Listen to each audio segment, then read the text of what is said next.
In every success story, there's a chapter of struggle that really gets told. Hello, ladies and gentlemen. Today on MTX Masterstroke Talks, Against All Odds, from setbacks to success, we will uncover one such story of resilience, legacy, and leadership. The one who turned challenges into change and inherited responsibility into a revolution in healthcare. Join us as we sit down with Dr. Pallavi Sharma, who is the director of Kailash Group of Hospitals, to explore the woman behind the institution, her journey, her setbacks, her humanity, and the heart that built an empire. Hello, ma'am, and welcome to our special show. And thank you for accepting our invitation and giving us your time, which is very valuable to us and to our audience who will going to listen to you. Thank you so much for having me. So, ma'am, starting with the start. You belong from a family where the healthcare is not a profession, it is a calling. So growing up in such an environment, have you ever imagined since your childhood that one day a girl from this family will take up the charge, lead the way, and bring her own vision into this hospital to bring the institution at its apex? I think right from the onset of my childhood, belonging to a family where I had doctors all around me. Yes. Healthcare was very deeply ingrained in our family values. But when we talk about whether I had thought of I would be taking up this responsibility is, I won't say is the really true fact. Actually, when we grew up, it was, my father 40 years back when he started this institution. Yes. With a very small clinic in Noida. And Noida back then was a very, very, it was an area that nobody ever wanted to be in. And it had no healthcare facilities back then. And he started in that place 40 years back. It was a 10 by 10 room in a clinic where he started. And when I was born, I had the opportunity to sometimes visit his clinic. And as we grew up, both, we were brought up in a joint family. Wow. So we had almost I have 11 cousins now married, so the numbers double. So we've been a very close-knit family. And there, when I saw both my parents, my father and my mother, equally shoulder that responsibility, and not with a sense of earning, but with a sense of serving. Wow. And when we grew up seeing those things, small events of compassion, of care, of serving, that's what we saw when we grew up in our childhood. And I think that is what kept us linked and very strongly bound to the fact of, or the love of serving to the people. And I think more than anything, my father's always taught me that, these 40 years, we've come a long way from that one clinic to now a 10-group hospital. But he's always told me that, you never earn money, you earn people. Exactly. And that is what has been the very foundation of Kailash. And it is this journey of how I connected through that every single event of compassion and care that I saw people. I remember one very clear instance. There was a very poor man. He used to make, he used to have a small redi jo lagate hain. Yes. He used to run that shop, and he came to my mother once. And obviously, when you're having a child, you're very, very emotional about it. And his wife was having some problems in conception. And my mother's helped him. And finally, they were able to have, after a very long struggle, they conceived and they had a child. And you won't believe that man today is a chef in a 5-star hotel. Wow. And even till date, that time he used to send a small sweet every year without fail. And till date, he's a chef in a 5-star hotel every year. He sends a small token of, he bakes the cake himself. Exactly. And he sends it. So very small. I mean, this is just one event. Every time we grew up, we could see and hear such stories, and we grew up listening to these stories. And that's what made our connect to healthcare and to compassion and care so strong. And what I got from your whole conversation is like care. Yes. What you more focused on, the care which you deliver to the people. Ma'am, was there any moment where you just thought of embarking your own path into healthcare? Not really. Like I said, that it was not one spark of an event that made me think that, oh, I'm going to do this. It was always a journey. Like I said, that, it kept building on as we grew up. We saw it and we felt that love and emotion. And, we always, but it was still not very clear. Actually, my grandfather was a teacher. Okay. And both my mother and father, they were doctors. So I always had two things in mind. I had said, okay, either I'd go into education, teaching, or I'd go into healthcare, because I was really passionate about both of these things as I grew up in my school. And gradually, as the moment came when I had to take a decision of whether I'm going to choose medicine as my profession, in my 11th grade, I had a disc problem. I had a disc herniation myself because I was very studious. I just keep sitting for hours and, learning, doing work, mine, others, everybody's. So were you a front bencher? Always. Always. I was one of those nerdies who would always, I'm just... Ma'am, teacher's favorite. Teacher's favorite. I was in my school, I was that teacher's pet. We would fight for looking into the teacher's eyes. And wow. Apart from my class, I would be found in the staff room sitting with some or the other teacher. It was because I think back then there were no distractions. I used to love what I do. And my parents barely had time, so they never visited school. They never knew what's happening. Sometimes they'd even go to a party and ask, okay, what class are you in? But we never missed, enjoying our childhood, being fortunate enough to be brought up in a joint family. Yes. I had that love and care always. And we saw these things happening, my mother at that time, and especially when you talk of females. Yes, exactly. I always saw her complimenting my father every single time, when she so proudly tells me that, when I was being born in Safdarjung Hospital, she was doing she had completed her residency and everything, and I was being born. She said, I delivered you. She used to travel in a DTC bus every day with those student cards and everything. And she said, when I delivered you, I started, after a few hours, I started working and I started doing deliveries for other females. Oh my God. And having a woman like that as an inspiration for you in the family, I think both my parents, as a father, I think both my parents, in fact, I spent very less time. But even without those words, yes, it automatically came into us that, what they are doing, they never sat with us and taught us, okay, this is what you're supposed to do. Yes. But it was something that it quietly imbibed there within is us. the same action is loud. There should be the most actionable things, because action is more, louder than the words. Yes. So there was no one such moment when I decided.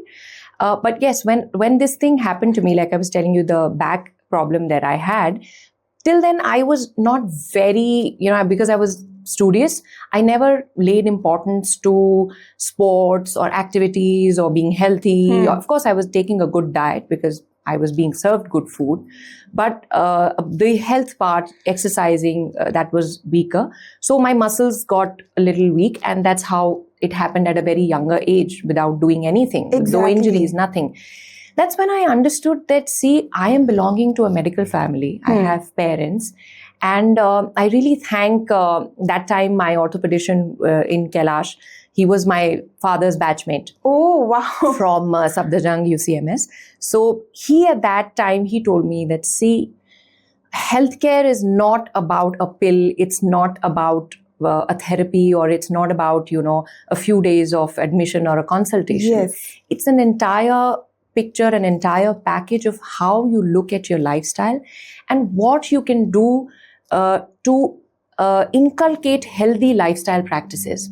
And that's when I learned that, a small exercise every day, half an hour, makes so much of an impact. Being a child, I never laid stress because everybody was appreciating. I'm getting 95%, 97%. I was the topper. Everyone said, oh, she's such a nice girl, She's a person, she's a lady that every parents would like to have a kid like. Yes, quiet, doing her work, everything. So nobody ever told me that, this is also important. Yes.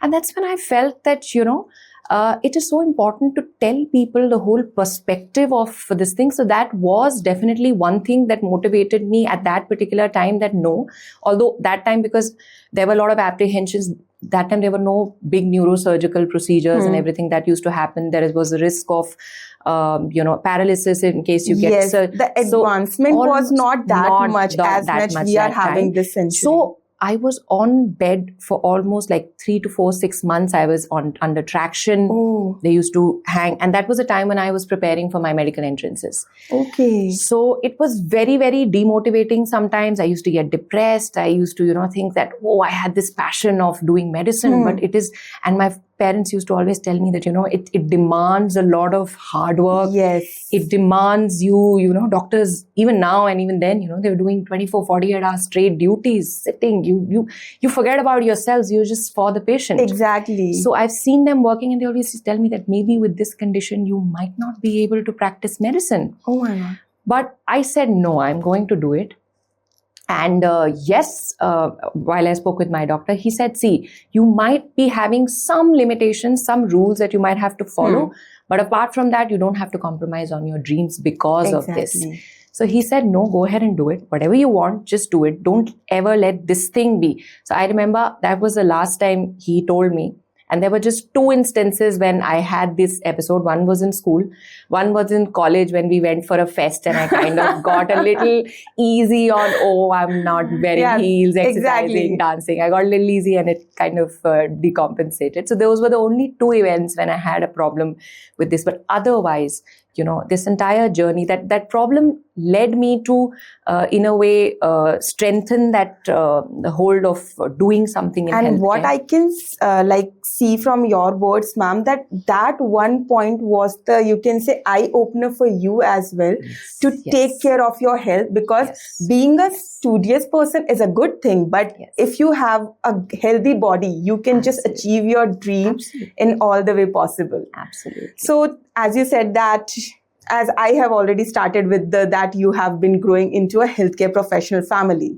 So taking up an established institution is not at all a small feat.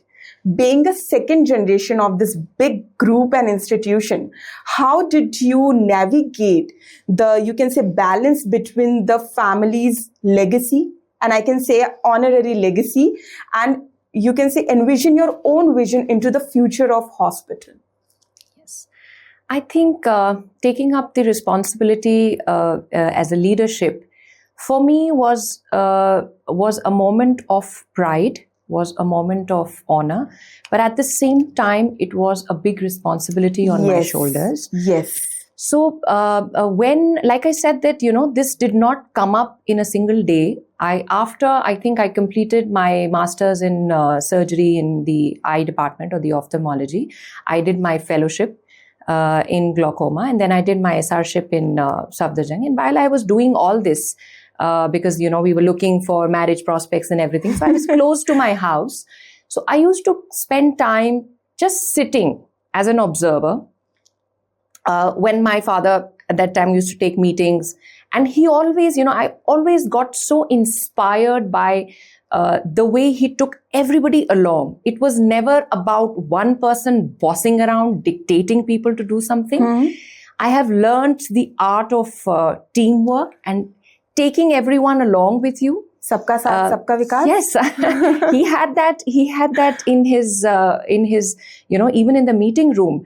When initially I got we started sitting, I would sit like a member of that committee. Wow. And for a very long time, I would just sit as a silent observer to what is being discussed, because per se, my brother had done his MBA in hospital management from the Oxford, but I had no experience in management as such. I had done my clinics and everything, the knowledge was there. But in terms of management is an entirely different thing. So we got to learn so many things in that time when I used to sit with a lot of people. And he always taught me that, value is not, you don't know where value comes from what person. When you're sitting in a team and when you have a core team, there will be different kinds of thoughts, and when you have to take a decision, when you have both the aspects on the plate, the pluses and the minuses, the pros and the cons, and when you get to hear both the sides, and then you take an informed decision of, yes, this is how I'm going to do it, and I have my team on board when I'm taking my decision, is something that really taught me of how, to build on that legacy. And once after he got entirely involved into the political affairs, and it came up to us, and that is when I realized that, now there are patients and there are also my team members who are now looking up to me for answers, for decisions. So that's when I sensed that responsibility, that taking forward this legacy, it was not an option for me. It was a calling, it was a responsibility that I had to shoulder with utmost, I have to be very, very careful because my priority was to never compromise on the basic ethos that my ancestors have built this institution on. Which was care, empathy, compassion, and most of all, touching people's lives. So all these 40 years, I think because I was fortunate enough to be a part of some of his rallies, the political rallies, and you meet a lot of people there. So I was so deeply touched by stories that people told me that, they were not telling me recent incidences or when he became what and then what he did. They always used to tell me stories, back then when he had nothing. That's when he gave. That's when he nurtured. That's when he connected to people. And it was always, I think it was the destiny and the people's power that he earned that earned him a different line altogether. But that very connect with the people and the very, the trust that he gained himself is what is the foundation of Kailash. And when I stepped in, I said to myself that the one most important thing that I don't want to do, I would say, because I have a very strong and supporting husband, Dr. Shrikant. He's a neurosurgeon. He really backs me very well on that. And I have a brother, Dr. Karthik, his wife, Dr. Rini. We're all medical professionals. So I think I have a very strong backing support still from the family. And some now and then I get those words of wisdom from my father still when we're in a fix and we're all sitting together and discussing a particular thing and we can't find out. And, sometimes in us youngsters, we tend to get frustrated or very easily agitated by, this is happening. This. We take it very on our own personal things. Yes. And that very time, he would just come and he would just calm us down. And then he would tell us that, leadership is not about making noise. It's about mastering the calm. It means he's a tranquilizer in your family. Absolutely. So, and you say, people are, in spite of doing so much for everybody, there are still people who are saying bad things about you, who are still questioning. And he would just say that, Beta, if people can curse Lord Ram, if they can say bad things about him, who are we? We are just humans. Exactly. So don't listen to what people are saying. Yes, always have a listening ear.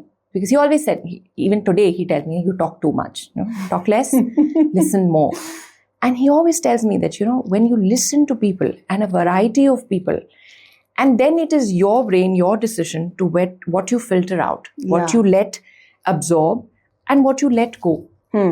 So I think that comes with experience, I believe. And that sometimes even we find it difficult. We tried, but we find it difficult. And then we reach out to him and he gives us those words of wisdom. But it's always been, like you said, this journey, it's not been one moment. It's not been one meeting that, I've decided I have taken up the leadership. because leadership is not just about sitting on a chair, chairing a meeting. It's about taking everyone together, honoring the legacy. Like I said, the basic ethos always need to stay. At the same time, we need to build on, because healthcare is a very dynamically changing sector nowadays.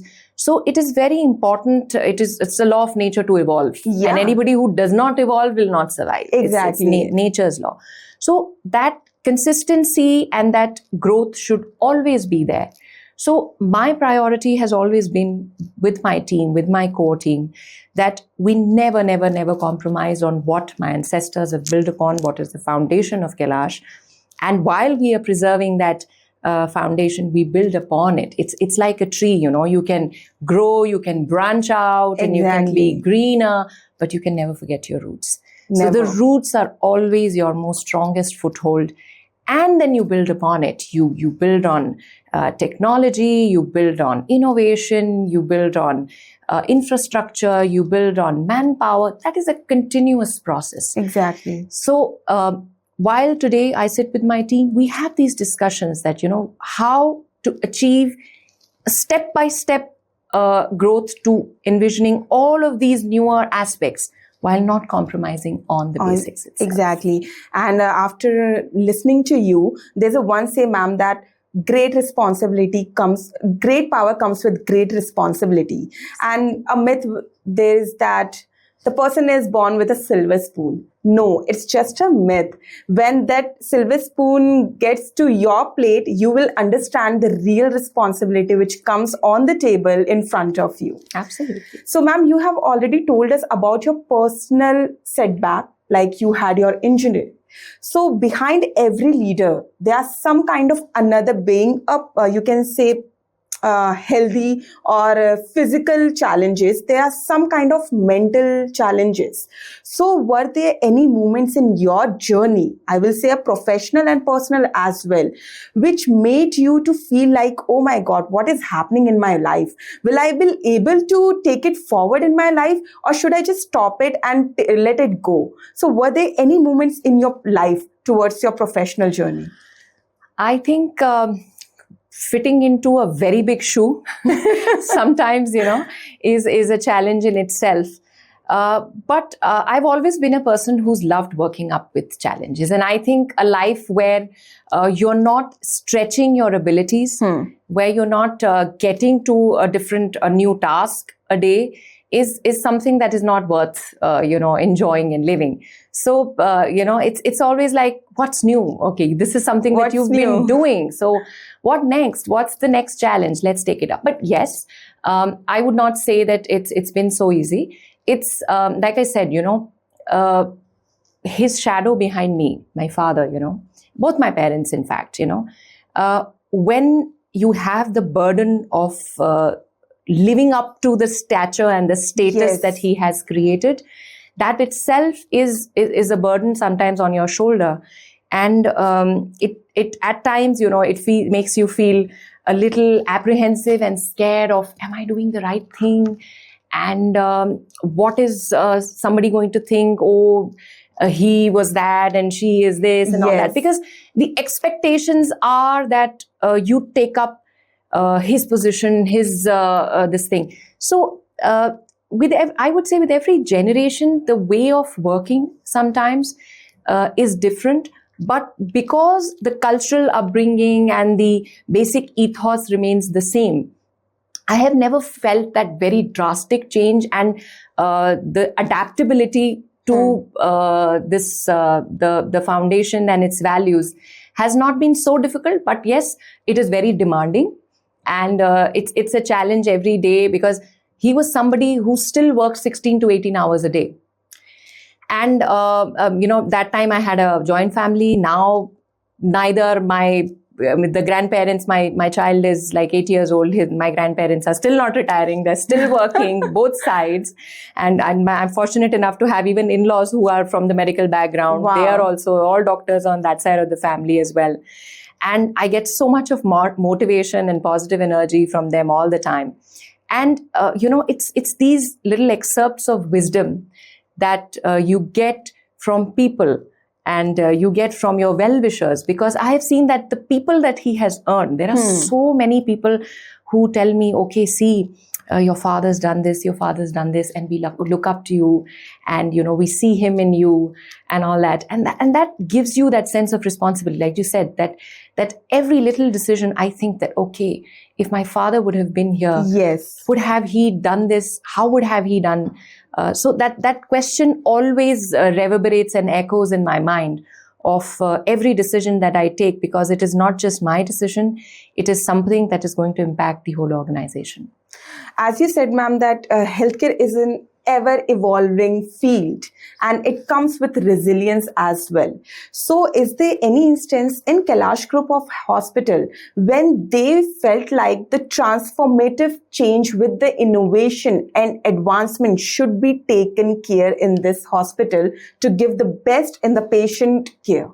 Yes, absolutely. I think the greatest thing that we struggled with, kind of, and but with persistence, we achieved it. I'm very happy and proud to say that the digital transformation, yes, was something that that took us a little bit of a time and a little bit of trying to tell the doctors, because see, there are doctors who are practiced, and again, we've been fortunate enough to have not just staff, not just patient families associated with Kailash for 30 plus years now. Wow.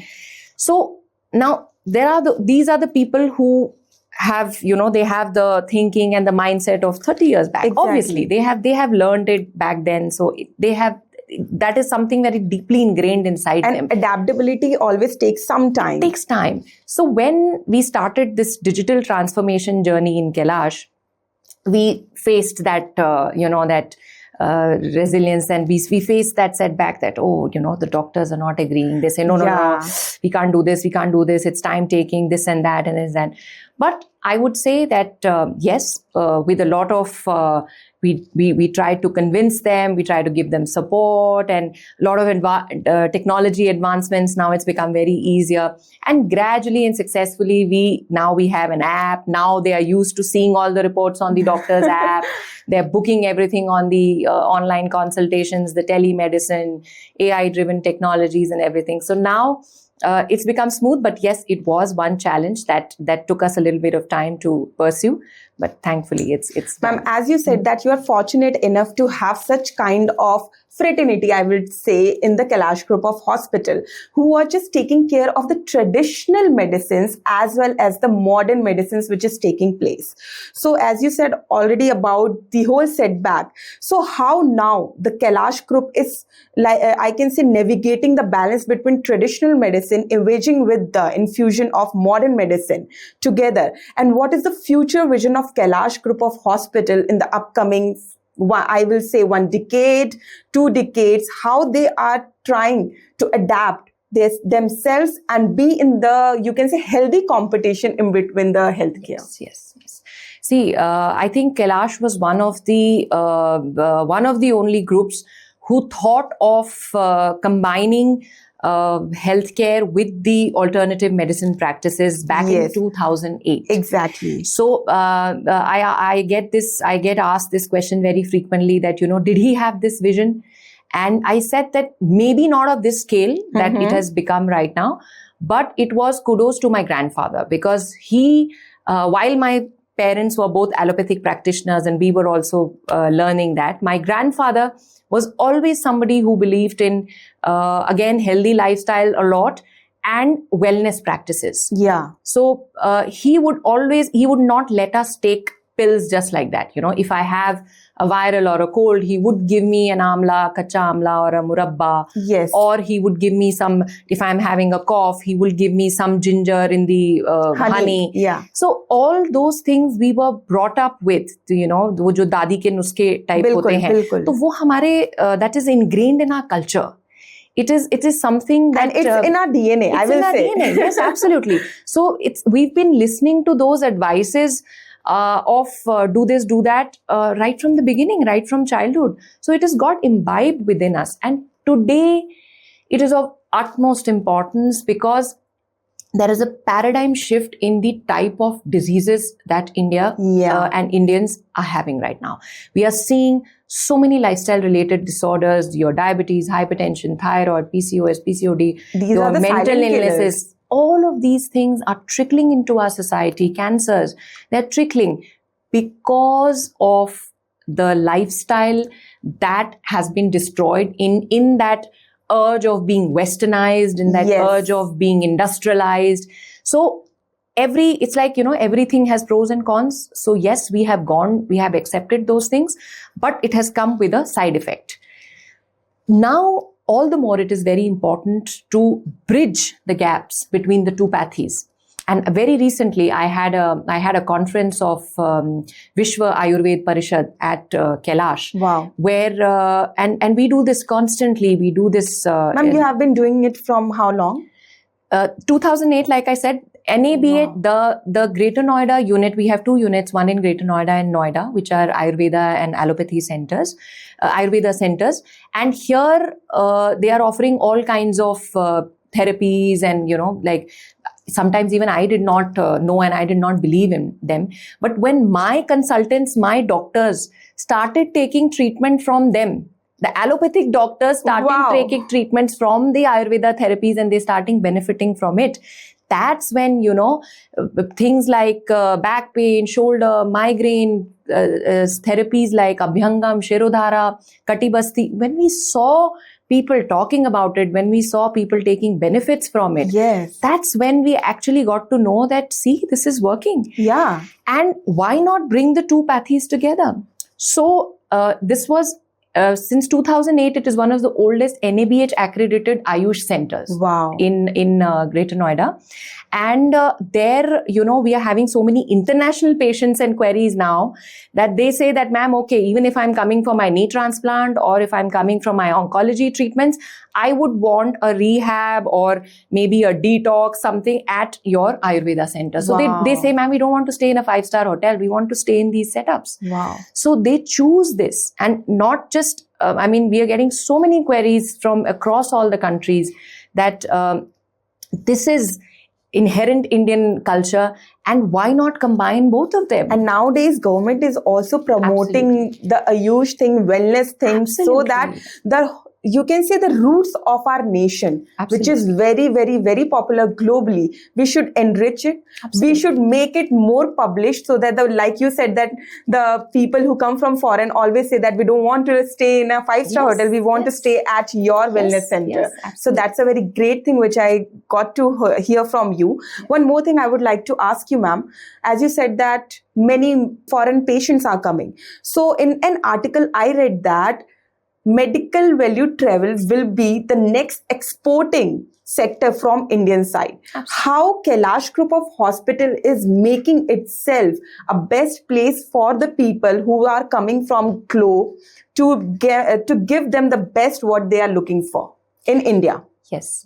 See, I think kudos to our Honorable Prime Minister Shri Narendra Modi ji and the entire government, the way they have taken India to the next platform in, I think, every sector, and healthcare is not untouched by it. In the healthcare sector as well, over the last 5-6 years, I've been fortunate enough to be present at various platforms, SEPC, FICCI, so many platforms where we have gone and discussed with so many leaders across the countries. And, their appreciation of knowledge was always there in our country. I think the Indian doctors are valued so much across the countries and across the globe, I believe. What was lacking was sometimes, they would say that, there are visa issues, overall security, infrastructure, technology. That was something that was a gap maybe where people felt that, maybe we would like to go, would not want to go. It was an obstacle by them. Yes. So I think there's been some major work in the healthcare industry on those platforms. And now I think India is one of the leading countries where people want to travel for healthcare. Exactly. Of course, like I said, trust and doctors and the expertise is at its best. But now we are also bringing in the utmost, the best technologies in the world. Like you asked that, we've now incorporated our robotics program. Yes. We have the Da Vinci XI on board. Yeah. Then we are in bringing the latest equipments in oncology, the LINAC machines, the PET scans, the advanced machines, all these facilities that are available across the globe are today available in our country. Organ transplant programs, all of this, IVF, we've started recently, all of these programs that I'm naming. Everything is there in India So now. today we are making that available to the globe at almost, I would say, maybe half or 1/10 the price of what it is available across in other countries. Yes. So, like we said, that Vasudev Kutumbakam is we've been resonating that in all of our performance, in all of our conferences, and saying that, yes, India is welcoming the world to India because we have the expertise, we have the compassion, we have the care, and now we also have the innovation and the technology along with it to offer you the benefits of both tradition and technology. Exactly. And there is one say also, Atiti Deva Bhava. Yes. Not just to explore India, to, you can say, visit a lot of moments and everything, but to gain the service which we are providing with the care, empathy and compassion to make that person healthy and go back to their own world. So, ma'am, being a woman, it is itself a very big thing when you are leading an institution in any field, not only in healthcare, but in any field. And when you are a second generation. So, ma'am, how you are empowering yourself along with the empowerment of other women associated with you and out there, how you will let them to know, don't, you can say, forget your dream when you are at home. You just chase it and get the support which you need. How you will embark this line? Yes, I think, with more than 9,000 plus team members, we call them Kailash Parivar team. So 9,000 plus team members, and I'm very, very happy and, fortunate to have most of the leaders as females. Wow. Most of our departmental heads are females. Very nice. And I've always been a very firm believer. It's coming from my mother, that she's very, very, very, she just does not give up. And when we heard that after being delivered, she just got into her practices. She's I think she's a very strong pillar who has, as a woman, has been a very strong inspirer for me, because every single time, when people say, oh, your father did this, they always say that, that always this Uma and Mahesh also think the Shiv and Parvati also goes along with it, and the Kailash background. Exactly. But they always say that, how she has always stood up with him and seconded him with everything that was needed at that time. And I think that's been my greatest inspiration. And not just mine, I think, like I said, there are older people as well in the organization who still, she plays that motherly role for them. And they still take a lot of inspiration from her. And today also, all these women and all the young people who are still joining in, a lot of people coming in. The younger generation who's coming in with new ideas, this thing. I always tell them that, see, you have to be a dreamer. You have to have ideas. You have to put your ideas. But I think what we've always learned is that humility and gratitude is something that takes you a very, very long way ahead. Even if you have new ideas, you have expertise, and you have you're all full of new things, it should always be tabled. It should always be discussed. But at the same time, the essence of teamwork, the essence of taking everybody together is very, very, very important. And I am a personal believer that women are always better managers. They are excellent at multitasking. They manage everything along with their personal to professional life. So I think every woman that I talk to every day while in the hospital or otherwise outside, as well as patients also, they tell me such inspiring stories that they are working, they're handling families, looking after the budgets of the family as well as the work, looking after every single thing. There's Diwali celebration happening, they will arrange everything, the parties, everything is required, what needs to be given, what not. So I think women are very good multitaskers, and that's why they are very good managers themselves. And being a very emotionally intelligent being. I think a lady is designed that way, that she also never compromises on the emotional and the empathetic part of it. Yes, exactly. So that's why she takes her team together. She takes, and that is very important in leadership. If if anybody in the world thinks that I can make this work, I can make everything work all by myself, is the most stupidest person of all. So I think women there have the power to integrate, to collaborate. And I think that is the greatest ability. And to all the women out there who are wishing to, not just in healthcare, in any aspect of your life, just never forget that if you have a dream, first you have to be there has to be perseverance, and there has to be a lot of hard work that has to go into it. Nothing happens without hard work. Nothing can be achieved without hard work. But at the same time, don't think that anything is going to be an easy cake. Yeah. You have to be prepared to come out of your comfort zone. You have to be prepared to face challenges. And because it is something that is going to come. You can't say that, oh no, this had happened. But you will always have challenges in the upcoming times. So never be afraid. You have the skill. You have the knowledge. Use it. Never lose opportunities. Identify, time the opportunities at the right time. Work towards them. Don't give up. The actual failure is when you give up. Yes. Nobody can make you lose unless you yourselves decide Exactly. So don't give up on your dreams. Keep working hard towards them. Don't be afraid of any kind of challenge that comes through your way. Stretch your limits and anything that challenges your limits. Be forward to take that challenge and move forward.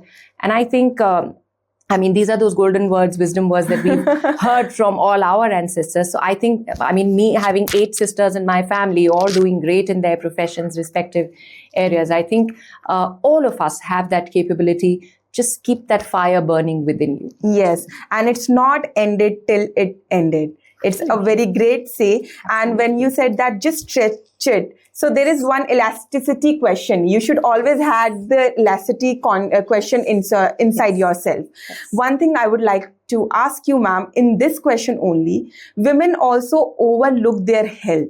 So how will you empower the women health into this? Yes, that is very, very important. I would say not just women. Today, everybody, it is important. Yes, everybody. That balance is very important. I know you have to, juggle priorities to make time for yourselves, but it is very, very important because if you're not healthy, you can't do anything in life. And you are a live example, which I have heard about. You can't focus in a meeting. Even if you have a small cut in maybe a small little finger of yours, all your attention goes to that one paining part. Yes. So being healthy is not something, it's an option. It's something that is imperative. You have to do it because a healthy body, a healthy mind can only be progressive. Any field, even if you're sitting at home and if you're not healthy, you are not feeling positive. Yes. It's about, even as leaders, I tell all my staff that sometimes, they are doing those shifts and they're working and everything. I said, relax, go back, focus on yourself, focus on your diet. Don't just do those cheat meals, you're having a party and you're having a samosa or a kachori or something. No. Even if you have to snack on something with your limited time, you have options. You don't have to snack on wrong things. You don't have, and at the same time, especially mothers, they have to teach it to the next generation also. Yes. The children also, with obesity being such a problem in India right now. And mother is the basic education of a children. So it is very important, especially for females, to be healthy themselves. Inculcate the same practices to your family, to your children, everybody around you. And that's how the community will become healthier. And especially to my leaders, to my seniors who are most of my head of the departments, they're all females and everything. And I tell them that, see, leadership is not just about authority. It's about, like I said, the integrity, the teamwork, everything. And the holistic approach of it all, where health is maybe a small, but a very, very, very important part. So you should ensure that as leaders also, your teammates, your family, people around you, they're healthy. Talk about it. Yes. Discuss positives. Let the negatives be there. Your mental health and your physical health is very, very, very important. I only asked about women health, and I just got remembered that on 75th birthday of Shri Narendra Modi ji, he has launched Swasth Nari, Sashakt Nari. Yes. So the initiatives taken by the government, taken by everyone is very important. So ending towards our great podcast, ma'am, I just want to ask you, as you are the second generation of your institution, so, and your father always have that kind of tranquilizing, you can say, behavior in your whole family. So is there any point till now you have got such kind of appreciation that, yes, Dr. Pallavi, that you are doing such a great job. You have just put your foot into the right shoes, and you are just making the steps by steps with the innovation, with the trends, with the time. Not from my father. He's not very, he doesn't appreciate his own kids very easily.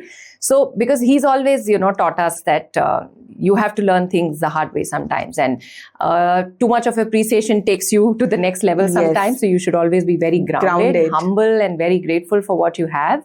But yes, I have got those inputs from some of the people working around me, and some, as they said, that, ma'am, that, we've, and that itself is a very big thing, that they say that, ma'am, we've started seeing, sir, in you. That itself is sometimes, it's such a big honor. Yes. But like I said, it's also a responsibility. So I always take it with a pinch of salt, that, okay, fine. Yeah.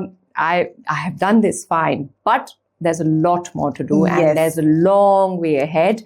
So I always ground myself to the fact that I might have done anything, but I think even today, all those people who tell me these things, that, ma'am, you're doing fine, you're doing good, and just keep on moving, you'll reach there.